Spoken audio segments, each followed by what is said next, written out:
Welcome back to my channel. স্বপ্নার চ্যানেলে সকলকে স্বাগত। দেখুন, আমি গোবিন্দভোগ চাল নিয়ে নিয়েছি। আজ পোলাও রান্না করব।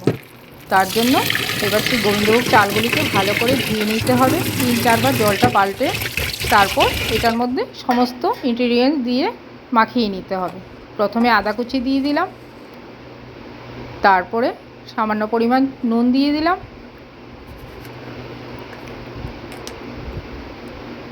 তারপর 3 চামচের মতো, ওই চামচটা দিয়ে আমি মেপে নিয়েছি আগে থেকে, চিনি দিয়ে দিয়েছি। তারপর একটু কালারের জন্য হলুদ দিয়ে দেব। এই চামচটা দিয়ে আমি 2 চামচ হলুদ দিলাম, আর সামান্য পরিমাণ ঘি দিয়ে দেব। এবার এটাকে ভালো করে মিশিয়ে নিতে হবে।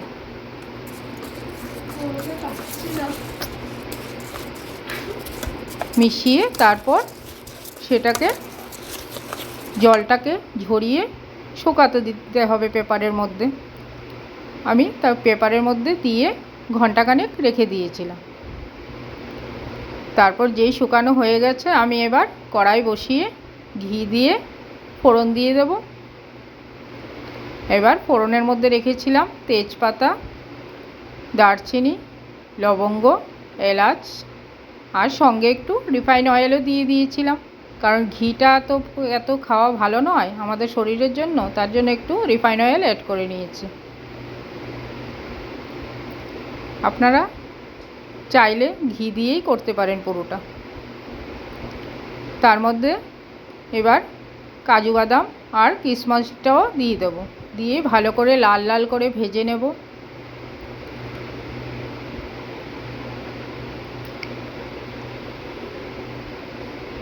এবার কাজু কিশমিশ আমার মোটামুটি ভাজা হয়ে এসছে। এবার বাটিতে মেপে আমি চালটা দিচ্ছি, যেহেতু আমার মাপটা রাখতেই হবে পরিমাণ মতো।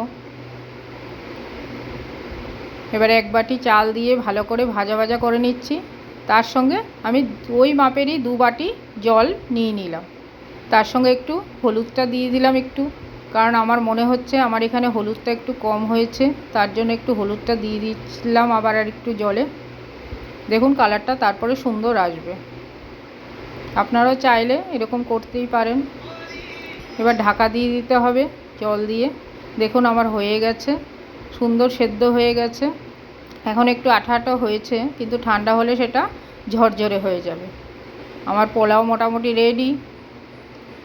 এবার তার সঙ্গে শুধু তো পোলাও আর খাওয়া যাবে না, তার জন্য একটু চিকেন কষাও বানিয়ে নিলাম। এরপরে চিকেন কষা বানিয়ে সেটাকে সুন্দর করে সার্ভ করে দিয়েছি। ভিডিওটা যদি ভালো লাগে আপনাদের, লাইক শেয়ার করতে ভুলবেন না। Thank you.